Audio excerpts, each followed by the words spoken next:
We've spent a lot of time lately reviewing flagships, but trust me, we haven't forgotten about budget phones. Case in point, this is the 4th generation Moto E.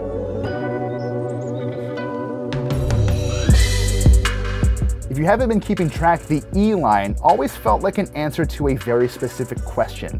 How cheap a phone can a company make without it feeling or running like crap?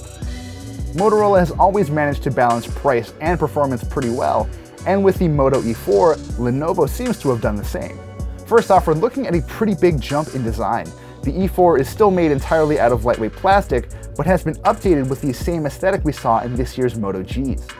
Even better, the whole thing is water repellent to an extent. It'll probably handle a run through the rain just fine, but since the back is removable, you definitely shouldn't forget to take it out of your pocket before jumping in a pool. There's a quad-core Snapdragon 425 in here with 2 GB of RAM, and that's obviously not going to set your world on fire. It's fine for a bit of light gaming here and there, but you'll run into issues if you try to run anything too visually intense. For basic web browsing and productivity though, it seems like it's more than enough. You'll be taking in those visuals on a 5-inch screen running at 720p, which, while not the best, is hard to complain about considering the price. At max brightness, it's easy enough to read in broad daylight, and color reproduction seems pretty good as well. I'd like to see Lenovo make the leap to 1080p at some point, but honestly, that might be a little overkill considering the people they're targeting here. Storage is, well, also a little underwhelming.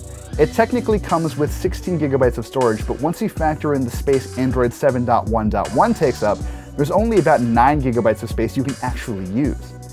Good thing there's a micro SD slot here, you're gonna need it. Around the back you'll find an 8-megapixel camera and LED flash baked into a now standard glass circle. It takes pretty decent shots for the most part, but it's also kind of lousy at correctly exposing some shots. There's a pro mode here though, which should help a little bit if you're willing to put in the time. Just don't expect to be shooting in RAW anytime soon. The other thing I'm really looking forward to testing more thoroughly is the battery. There's a removable 2800 mAh cell here, which should go a long way considering the modest power this thing produces. Motorola says it'll last all day on a single charge, but we shall be the judges of that.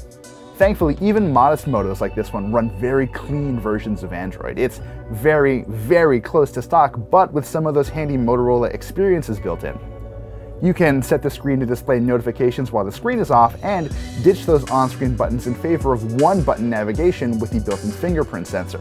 It takes a little getting used to, but the option is nice to have, especially when you want to maximize the amount of stuff you can squeeze onto this screen. Unfortunately, more complicated gestures like twisting your wrist to launch the camera don't exist here. We'll be digging into the Moto E4 more over the coming days, but so far, it seems like a very solid choice considering the price tag. Stick around for more insight into Moto's latest very soon.